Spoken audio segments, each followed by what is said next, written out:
following episode of Wrestling All Day Podcast is presented by KA's Promotions and Crystal Lake Creations.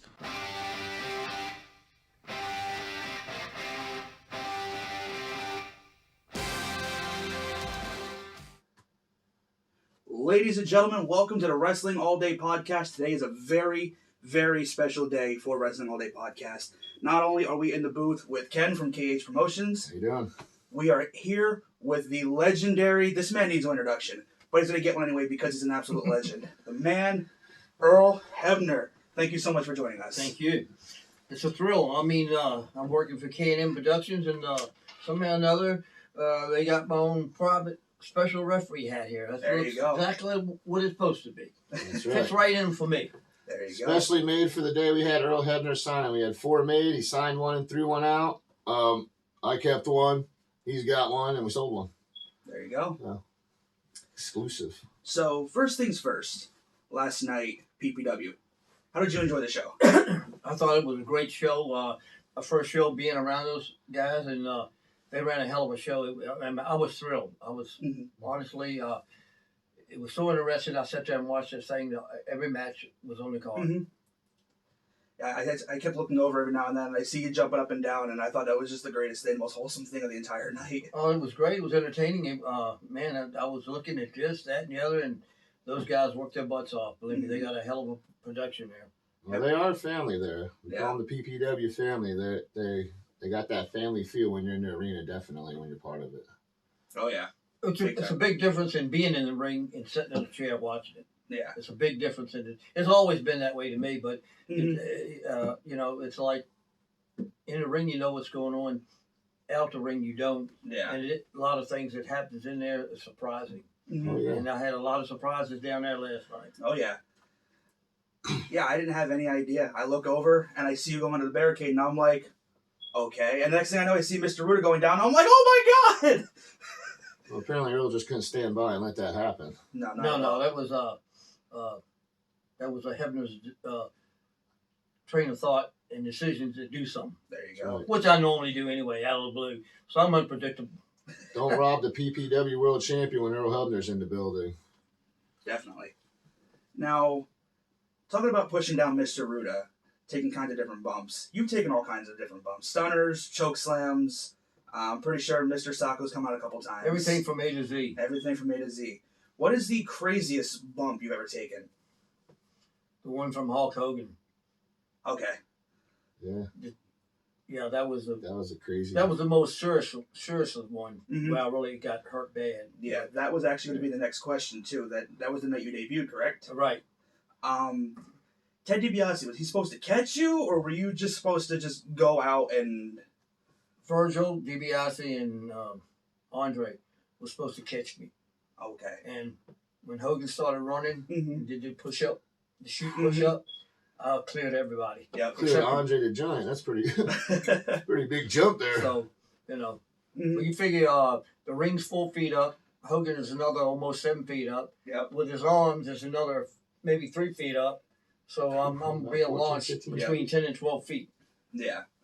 And I actually just recently watched that back to get prepared for this, and I seen it, and I'm like, I watched it, and I was like, I think they were supposed to catch him, but I don't know if they were supposed to catch him, but it was a terrible. He definitely went flying. Well, figure this: my first night there, after I hit the floor, spinning my rotor cup, so I'm 8 weeks at Health South, and then I flew down to Birmingham, and Dr. Andrews fixed it up and sent me back home, and I did therapy for 6-8 weeks, and before I could come back to work, because I couldn't move my arm. Yeah, that's absolutely. Like I said, we watched it back. Yeah, we watched it back plenty of times. Like, ooh, that was pretty nuts. I was like, who, me or them? You look like Superman flying through the air. I was like, damn. Now, you talk about Hogan, you talked about Andre. You worked with a lot of larger-than-life characters, and unfortunately, some of those aren't with us anymore. What was Andre like when the cameras were off? Andre was a little different from everybody else. Because Andre, either he liked you or he didn't. And all these young guys, wise guys, he didn't put up with them. Yeah. Andre would have his own room. and I was one of the lucky people that got to dress in Andre's room, Mm-hmm. especially play cribbage. Yeah. But Andre was great to me. He just took a liking to me. Where you take the Marty and Shawn Michaels. Mm-hmm. He didn't care for them at the time. Yeah. They were in his room, Mm-hmm. and he goes, "Get out of my room," and they thought he was kidding. So he takes a chair and throws it across the room. It looks like a boomerang going around, and he's stuck in the wall. Oh God. So needless to say, they didn't hang around. They were up and out, and gone. Yeah. Well, he is a larger than life character. Literally. Yeah. Now, did you travel with Andre or? No. Tim White traveled with Andre. Okay. He drove Andre around in a van, Mm-hmm. and Vince had a big van, custom van, and it Yeah. had a big lazy boy chair in the middle of the van. That's what And I'm that's talking where about, Andre custom. sat. Yeah. So That's I've seen pictures and videos of Andre Giant in the airports, him squeezing onto the tiny little things in the planes, and I'm like, I don't know how he did it. Well, I don't either, but he did. I mean, a beer can looked like a child's cup in his hand. It looked like Hey, Rich, those little tiny soda cans, it those used to little look like 6 this, ounce and it's ones. like, how does he do that? Whoa! Well, we were in a Big match. hands. Yeah, we were in a match one time, and Andre grabbed me to hold me, and he grabbed me by my head, and he held me. Oh my. Okay, after whatever it was, minutes or seconds or Mhm. whatever. The next morning, I got up and my eyes were black as the stripes in my shirt. Oh my. And we were flying to Madison Square Gardens to do a show that night. Oh God. And my eyes were black, and I couldn't work. I couldn't work because Mhm. my eyes were black. Yeah. And I said, Andre, look what you did to me. He goes, no, boss, I didn't do that. I said, yes, you did. So, but he was a great guy. Mhm. I mean, he and I were like that. Yeah. You know, we Mhm. got along good. But like I said, a lot of guys he didn't care about. Yeah. Yeah. He seemed to be somebody who was very like, not isolated, but he wanted independent. Yep. Independent and tried to not be around where everybody else was at that time.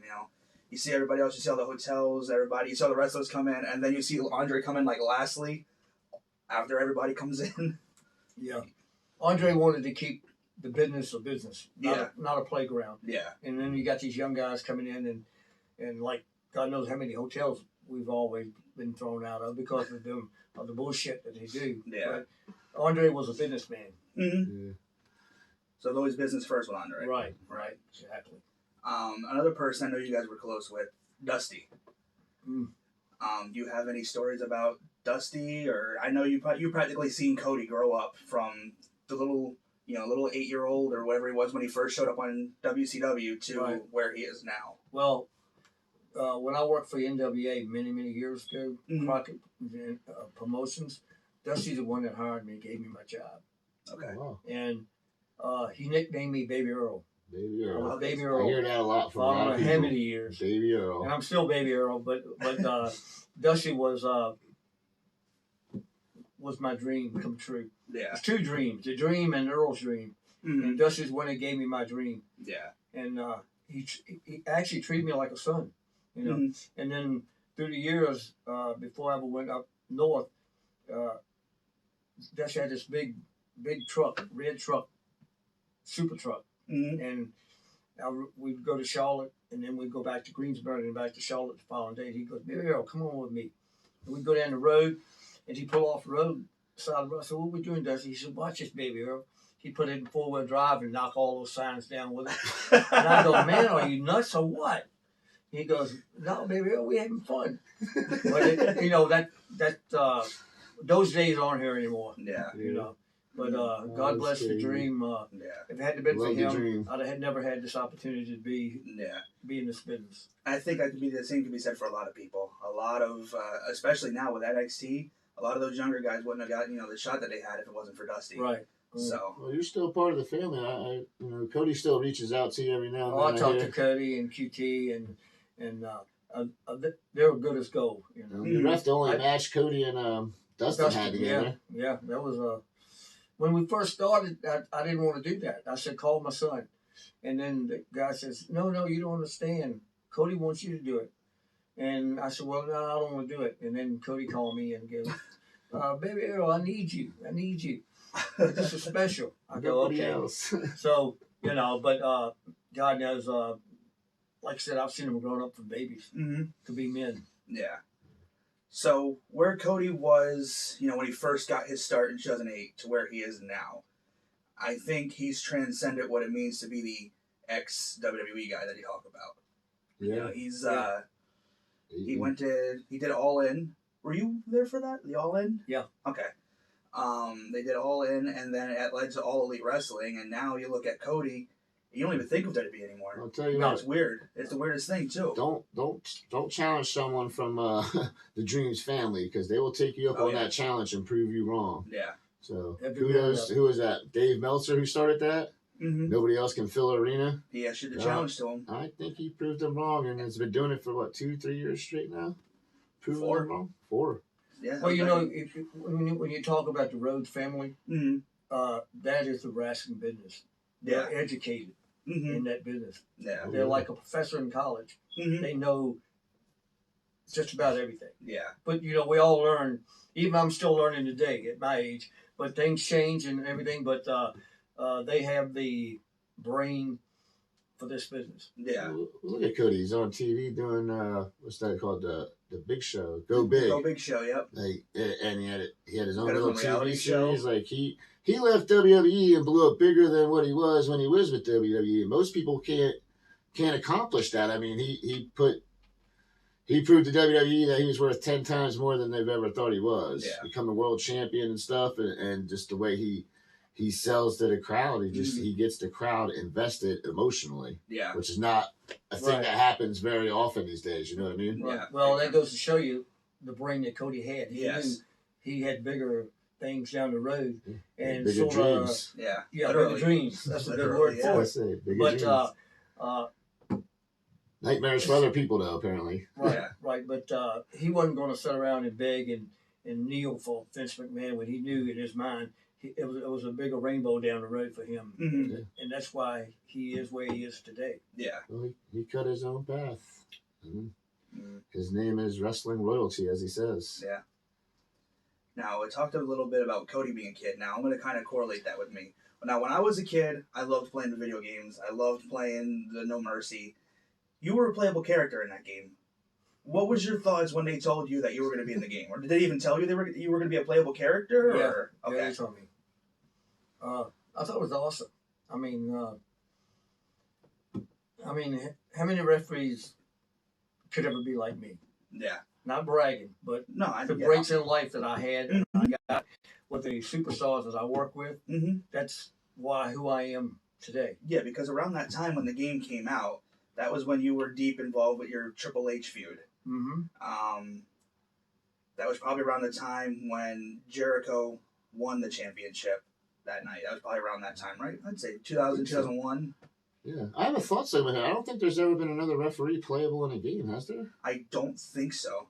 Now, I mean, comment below. You know they will, but I don't think so. I mean, That's now it's pretty available wild. with people modding the games and stuff. They can put anybody in the game. But original character. I think you Earl were the might have first to been do the it. Yeah. And only to do it.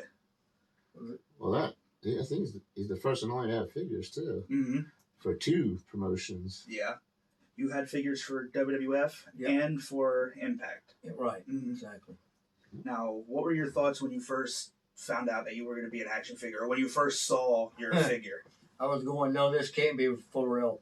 But like I said, it was unreal, unfortunate. Well, it was fortunate that I had the opportunity to do it, Yeah. But it was, I'm going, no, this is me. I'm getting this, It's surprising, I don't think there's, I don't know if any referee has an action figure. Really. This is what we usually get for referee figures. You get a generic figure like this in a package. They cost you much.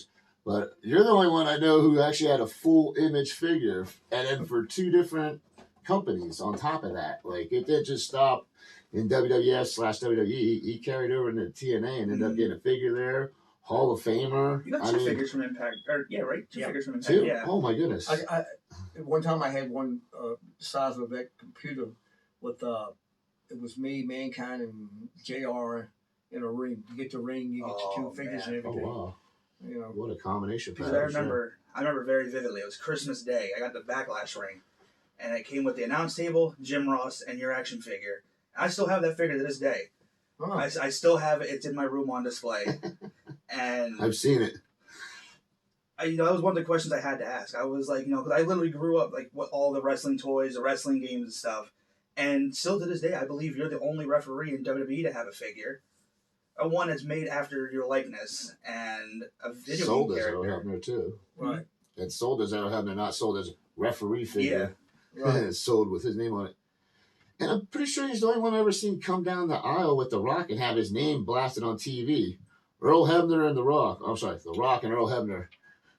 In I had to put his name first. yeah, in Richmond, The Rock and I were tag team partners against, I think it was Triple H and X-Pac Mm-hmm. in my hometown.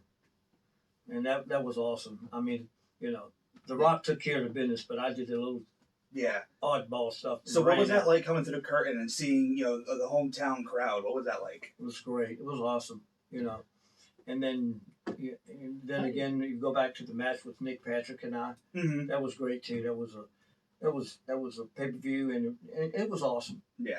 Well, I'm sure you and The Rock laid the smackdown, but had to be a lot different coming out the curtain to an entrance music as a participant than a referee. What was the different feeling for you inside when you came down as a participant with The Rock, or when you wrestled Nick Patrick versus coming down as just the referee for the match? What was the difference in that? It was You can use the word electrifying. I know Rock, he has that effect. but it was a lot of stress too. Yeah. Yeah, a On lot me, of pressure. I didn't want to screw up nothing or mess up nothing, but it's an entirely different ball game. But if you look back at it now, the years that it's been done, I look back now and laugh and say, "Man, I can't believe I did this crap." But it You've done a worked. lot of crazy But, things. Also part of a lot of first and matches in WrestleMania history too. Yeah, that was actually the next question. Oh, by all means, please. No, you're good. You're good. WrestleMania 10 was the first ladder match at a WrestleMania, and you were on hand for that one. Got the picture. It's over there. You and it's Razor there. on the ladder, and you're holding up the ladder. Well, no, he's No. pointing straight up at the ladder. That's what he's At doing. Razor, who's holding Yes. both titles, and Sean got his foot tied up in the ropes. Now, Was that how that was supposed to end, with Sean getting tied up in the ropes, or was that improvised? Because I always wondered that over the years. Like, was Sean supposed to get stuck, or was that just lucky coincidence that he got stuck and had to watch that happen? I think it was a coincidence that it happened. I really felt that in my heart all these years. I don't think that was in the script. 'cause I remember he flies off the Yeah, ladder. you just sat there watching stuff. Left him there. You got the Earl Hebner finger. You stay there. I don't like you. Just kidding. I love Sean. He's actually my favorite wrestler. I didn't have to deal with him backstage, but growing up watching him on TV, he was always my favorite go-to guy. Mm-hmm. Speaking, actually, the next part actually involves him.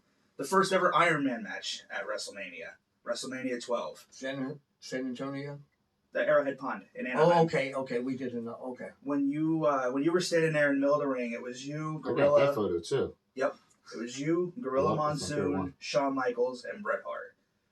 What were you expecting from that match, knowing that they were going to go out there for an hour? And Jose Lothario. And Jose Lothario, yeah. Last yes. standing ring. Mm-hmm.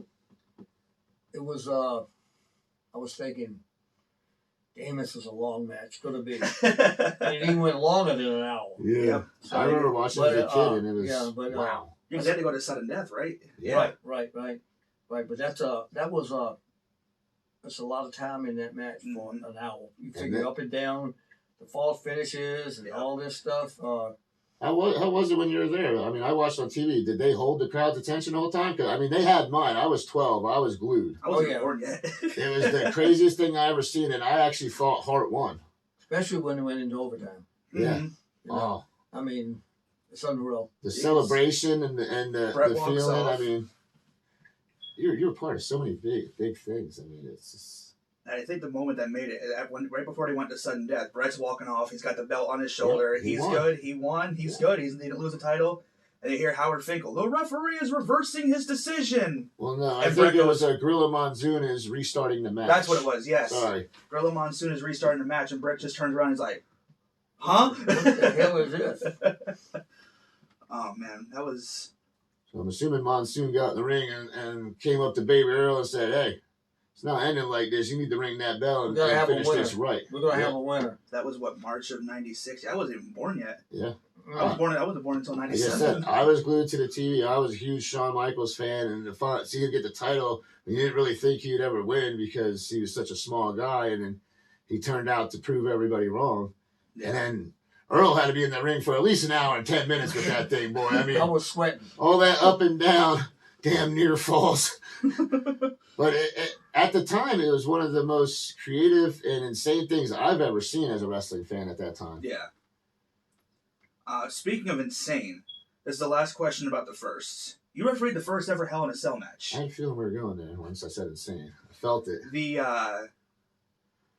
Shawn Michaels, Shawn Michaels and Undertaker. Undertaker. I almost said Mankind Undertaker. Don't you do that. Don't you do that. Stop Shawn disrespecting Michaels Shawn and Michaels. Knock you Undertaker. out the chair during the live. Shawn Michaels and Undertaker did this. Now- with some help with Kane.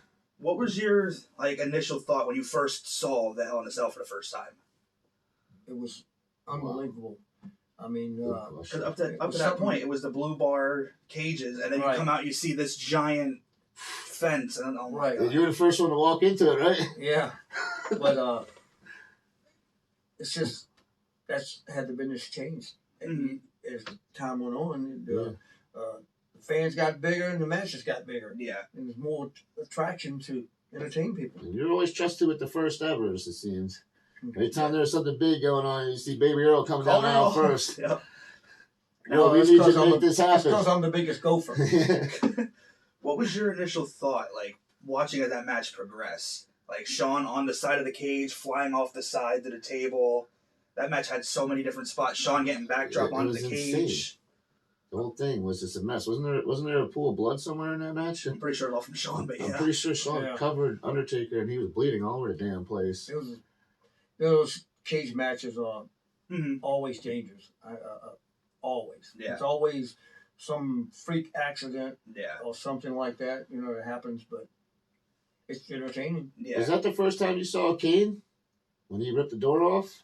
Like in full gimmick mode and just boom? That was the night he debuted. I think so. I mean, I just remember as watching that, he just took the door yeah, and yeah. just jerked it. boom, ripped it right off while I'm it pretty was sure chained. he rips the door. I'm pretty sure either him or Paul Bearer hit you. You go down. I think that's what it was. He hit somebody I don't remember that I part. think I was down before the beforehand door. because he Yeah, had to before get the the door. door. Yeah, they had to get it open so They Shawn can came get in there. and interfered, and I remember a tombstone from Kane, Yeah. and then I think he did the fire thing and then left. Yeah, what did Paul Bearer? Was it just water that he poured on you to wake you back up to throw you in the ring, or? Because I hear JR on commentary, he goes, "And Paul Bearer's dousing the referee with some kind of liquid." Thank God it wasn't lighter fluid. Yeah, yeah. Oh, Kane. It was probably water. yeah, I figured as much.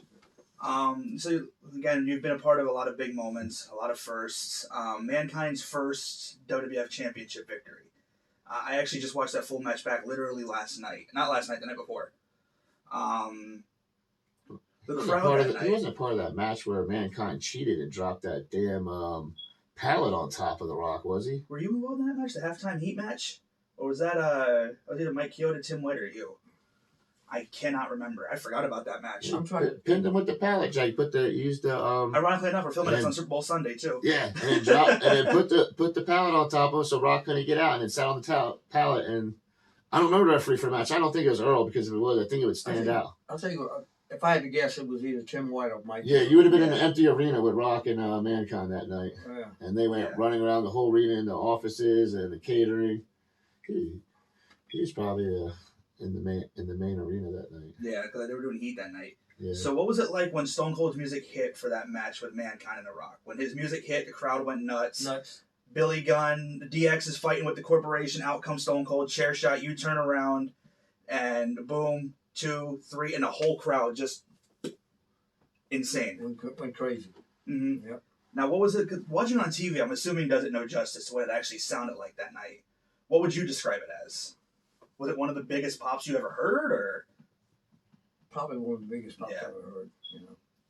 But whenever Stone Cold's involved in something, there's always a big Oh, pop. yeah. But that probably was. I think all the cards were in the Super right pop. place that night. The Rock was just starting. That was his first reign. He was a cocky guy. Everybody wanted to see him get his ass beat.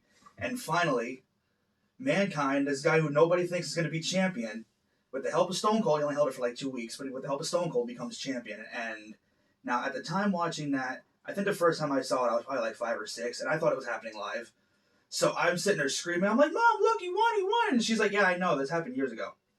Whatever. And that's when WCW went down. Ain't that the night they told everyone that, Cactus Jack is winning a title? Yeah. And everyone switched the channel that night. Did you know about that? When Tony Schiavone said that about, he's like, who used to wrestle here is Cactus Jack is going to win the World Championship over there? It was at the beginning of the broadcast, I think. I know I heard something about it. Mm-hmm. And that's when they switched and finished, right? Or did they? No, it was already taped. Oh, okay. Yeah, It was always taped, yes. so Mankind won anyway. But everyone, apparently, according to history, everyone switched the channel over to watch Mankind win the win. title. And that was I think, basically the end of the 83 weeks war because they went down from there. Because after that, WCW couldn't. It might have fluctuated back and forth, but it wasn't consistent. Like WCW was beating them every single week. Yeah, speaking of Steve, I seen this cool photo of you toasting beer with Steve Austin in the middle of the ring. How many beers have you drunk with Steve in the middle of that ring? Oh my God, too many. I could never get a good photo of it to print out to bring to a signing that sign because they're badly pixelated. But Yeah. I've seen a lot of good photos of Earl with a big smile just going boom. I think the most iconic one is WrestleMania 15. Stone Cold's got his boot right on Vince's chest, and Vince is on the floor like, ah! And you got a giant smile. Stone Cold's got the belt. He looks like he just went to war. I mean, he did. He just went to war with The Rock. Very much. But I used to tell Steve, I said, you're throwing the beers too fast for me. I can't drink it that fast. And Because he's down to 2 at a time. And then when I told him that, he started doubling them up. So I couldn't drink them that fast because, Yeah. So I would just guzzle them, let them fall all down. Because That's how he does them. Mm-hmm. Yeah. Oh, hell yeah. Hey, Two but beers at the same time. it was like I was like I had my own party. Yeah. That had to be a crazy celebration. How many referees got to do that with Steve Austin? Yeah, right. That was what, 1999? Yeah, WrestleMania 15. I don't think many. The lead up to that. If I ever see Tim, I'm about to ask him if he ever got to toast a beer with Steve Austin in the middle of the ring or if he just took a stunner. Speaking of stunner, you probably took a couple of those too, huh? Oh yeah. You know, Steve just don't trust anybody. He'll drink a beer with you and stun you right afterwards because he feels like you're looking at him wrong. Yeah, He just wants to keep you in line for down the road. He just lets you know. If you try to screw me, this can happen. Yeah. Oh yeah. I'll give you another beer after you get up, I'm sure. Let's go on here. We talked about your match with Nick Patrick. What was it like to work with your son in Impact? It was great. We worked together up at WWE too, and it was good. We spent a lot of time together and worked together, and we learned each other, and basically, and so we all turned out father and son deal. My smokers roll up. What was it like? Not really what was it like. How did Impact at that time differ from WWE? Because I know they were in basically like head-to-head competition in the mid-2000s up until roughly about 2010, 2011-ish. You talking about mentally or physically? Or both? Or both. Well, when I went down to TNA, there was no stress. I mean, it was laid back. Yeah. You enjoyed what you were doing. Mm-hmm. You didn't have 20 people watching you, picking you to death about this, that, and the other. Yeah. And, that it was just stressful being there. Them picking you up, picking everything that wasn't right. Yeah. But they weren't the brightest people either. Because they're the ones who set the matchup. Yeah. So, but, it's just like right now, AEW, look at the good talent that WWE had, and they're right down at AEW. Well, we just saw one last night. Right. Look how big Kane is and how in shape he is, how great he is in the ring, and now he's gone. And he's got great hair too. Don't forget that. He's got great hair, damn. But the thing is that you can perform better, relax better. Mm-hmm. And maybe the road call up there, the ring matches and whatever it is. Yeah. The guys are stressed out before they even get in the ring. Yeah. There's too many people involved in it that Mm-hmm. don't know hardly nothing anyway to begin with. But all the good talents that they had, AEW picked them up, and look at AEW now. Mm-hmm. And they let some great talent go. Yeah. A lot of them have done by mistakes. formerly known as Aleister Black. I thought he should have been big. Somebody I had with me, Buddy Murphy. If you see, I got my Buddy Murphy figure signed up there if anyone wants to purchase any. Cheap plugs. I got comments too. But Buddy, I thought was a phenomenal athlete and underrated. I thought he could do great things. And I seen him being a future U.S. or Intercontinental champion and potentially world champion with the right build. And then they just let him go like they did with Black. Pick up the conversation. I got to read these comments real quick. All right, good. Keep going. But yeah, they released a lot of incredible talent. Keith Lee just debuted on AEW, and for a big guy, he moves around incredibly. Right. True Outdoors says no one ever. There is only one Earl. I was talking about the figures and the video game stuff. Yep, there is only one Earl. I didn't check that in my comments, but sorry, excuse us being live. I'll check them right after. But then we're going live with Earl Hebner for a live meet and greet. We got some figures here, some referee shirts, some nice 8x10s to get signed up, and we'll ship them out to you. Check us out. So if you're listening to this on Spotify, you can check out the video on YouTube if you want to see the full video.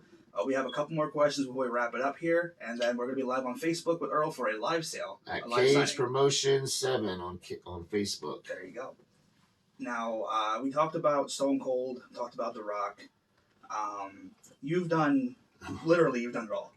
WrestleMania main events, title matches, all the house show circuits, everything. You even competed in the ring. What is your all-time favorite moment that you were involved in? Because, I mean, you came in 87, 88 to WWE, right. And the impression that you've left is still felt to this day. Because you saw it last night at PPW, all the people coming up to you. I seen Ali Rex posting saying that she was happy to learn from you. Jeff Carden, who's a very popular referee. I've had a couple wrestlers ask me, "Can you get Earl to referee my match? Can you bring him back?" I've even had a few female wrestlers ask me last night, "Can you bring him back?" So all these years I won't name drop, but yeah, all these years later, you have a big influence still in the world of professional wrestling. So what is your favorite moment from? Whether it was a match you were in or you had to run in on something, whatever, any, it could be anything. That's a tough question because I've been involved in so many big matches and big superstars that it's. As a father, his favorite moment could just be watching his kids do well. Yeah. I know as a father that'll be my favorite moment. Mm-hmm.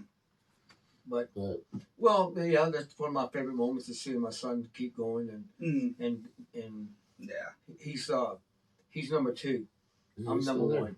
Just joking. He'll always be number 1. No. But anyway, when he's been a part of everything. I don't know how you can have a favorite, dude. I know it's a hard. I mean, there might be something. What's the first thing that pops in your head when you think about your career?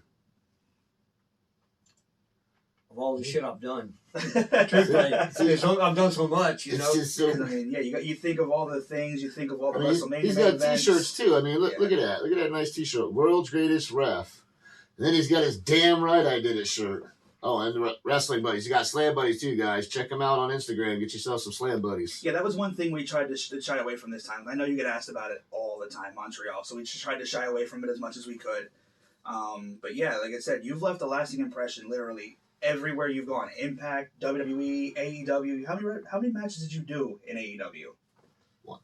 No, I did. I think I done 2 papers. You did too? I think it was 2 papers. Excuse me. Okay. I did Cody and Dustin. That's right. That's where his whole shirt got bloodied up. Yeah, and then I done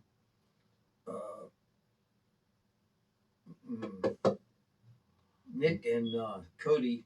I done those at another show in when the hell was it? Nashville, I think it was Nashville. Okay. Who was that? Nick Jackson? No. Nick Aldis for NWA. Oh, right. my goodness. Him and Cody, I forgot about that match. That was when he won the 10 pounds of gold. Right. But actually, I did one before that with Nick and Cody, and then that we went back on that and pay-per-view. they had a 2 out of 3 falls. Mm-hmm. With Brian and I both rotated the matches. Okay. And and then we did the pay-per-view. I did a pay-per-view in Chicago, and I did a pay-per-view in Las Vegas. That was the All-In pay-per-view then. That was probably All In and Double or Nothing. Yeah. Probably both of those. Yeah. So. Yeah. So much history. I mean, I looked up so much stuff before this interview, but there was just so much. I'll make the question a little bit easier. Maybe not your favorite moment you've ever been involved in. Who is your favorite person to raise their hand in victory after a championship match? He's Stone Cold, The Rock, Mankind, Taker, Triple H, Hogan, Macho, Warrior. That's another impossible list to pick from. That's literally impossible. All those guys were so great. Anytime I can raise Undertaker's hand, Hogan's hand, Ultimate Warrior hand, Stone Cold Steve Austin's hand, it's always a pleasure and exciting for me. You know. Yeah.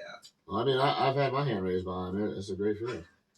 I raised it last night. Yeah. That's right for that picture. I didn't technically win a belt, but hey, you know. Yeah. In my mind, I did. I was going to bring my belt last night, and I was like, I don't want to lug it with me. I was going to bring it to get the picture, but I don't want to lug it with. Well, me and Earl will be doing more cool things in the future. Don't worry. You'll see us again, and the more ideas I have, the more things that spawn out. So last night we were having fun throwing out shirts and talking. That was my first time in a ring in front of a crowd. I was so nervous before we went out, but then he makes it so easy to be out there. It's fun. Because he came out, you came out, and then Cross was like right behind you. I almost didn't get in the ring for a second there. I stood there because he jumped up on the apron. I'm like, if I jump up on the apron and fall, it's going to look bad on TV. So I was like, what should I do? He just climbs up, no problem, and then you're climbing the stairs. You're like, up the stairs, slow as hell. He's already in the ring. I'm trying to stay out of everyone's view so they can see him and enjoy him. He's the star. I'm just there to help out. Yeah. Hey, I was just throwing, like, baseball game.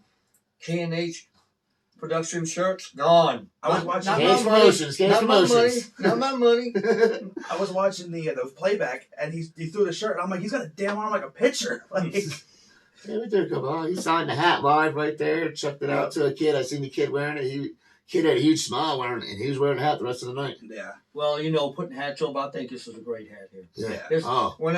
When he first showed me the hat, I go, hell, that's a referee hat. He said, I want that hat. I showed him the hat. I said, make some hats. He's like, I want it. I'm like, damn, I have to make some more hats. I only started out with 2. I was like, well, these look cool. Nobody's probably going to want them. And then once he said he wanted one, Corinne said she wanted one, so I made 2 more. And ended up selling one, and a kid has one as an autograph. It's the coolest feeling to know that some little kid took my logo home with Earl Hebner's signature on it. It's going to be a part of the collection. That's amazing. And what's even better, Earl Hebner wanted my T-shirt and my hat. I didn't have to give it to him and say, here, take that. He said, I want that. And I was like, well, hell, here, take it. All right, we got a couple minutes left here. But yeah, like I said, as a retrospective, to sum it all up, you literally have done it all. You know, I don't think there's anything in the wrestling business that you haven't done. You've done cage matches, ladder matches, Hell in a Cell, the first ever Hell in a Cell, the Iron Man matches, WrestleMania main events. You got to be in there with. He hung out with Cage Promotions, which is amazing. It's a bucket list thing. It is. Trust me, guys. Come work with Cage Promotions. It's a bucket list. All right, good. I'm sorry. That sounds really good. It's great working here. But you got to travel the world, you know, especially in your time with WWE. If you could do it again, if you were given the opportunity to go do it all again, would you take the opportunity? Yes. Yep. Damn right he would. You know, at a young age, it's like I said many times, if I'd have known how my body was going to feel today, I might not have done that dumb shit back then. But when you're young and dumb, and you're making money, you're traveling the world. You're making money, and you got the crowds loving you and cheering you on. That's what it's all about. Yeah. What's your close here? All right. Well, this has been Wrestling All Day Podcast. We are literally in the presence of a living legend, Earl. It has been an absolute honor to have this interview. I thank you so much for taking your time out of your day to do this. I appreciate you having me. And when you work with Cage Promotions, it's like being part of family. Earl's like family to us. I love KH Promotions. There you go. That time you got it right. That time I got it right. And well, he had the hat on all day. We're good. You got the shirt, you got the banner, you got the hat. You're good. Yeah, I got up this morning around 5 o'clock and put this hat on and stood in front of my mirror so I wouldn't screw it up. Yep. So again, thank you so much for your time. Thank you, Kenny, for making this possible. Oh yeah. I appreciate the hell out of both of you for being here. And if you're listening to this on Spotify, you can find the video for this. It'll be available on YouTube. If you're watching this on YouTube, you can find the audio on Spotify. However you want to listen to it, you can find me wherever you get your favorite podcasts, you can find Wrestling All Day. Plug the Facebooks. You can also find KH Promotions at KH Promotions 7 on Facebook. You can find him at HOV4568 on Twitter. And you can find him at KH Promotions on Instagram. You can find me at W All Day Pod on Twitter and Wrestling All Day on Instagram. But for Earl And he Hebner, remembers all this stuff with no script. I can't even remember my Instagram at all. Well, for Kenny, for Earl, I'm Matthew, and this has been an absolute honor to do. So thank you guys both again so much. I appreciate it. And I'll catch you guys again for the next time. And remember, it's not just all day, it's every day. Thank you guys. I'll catch you later.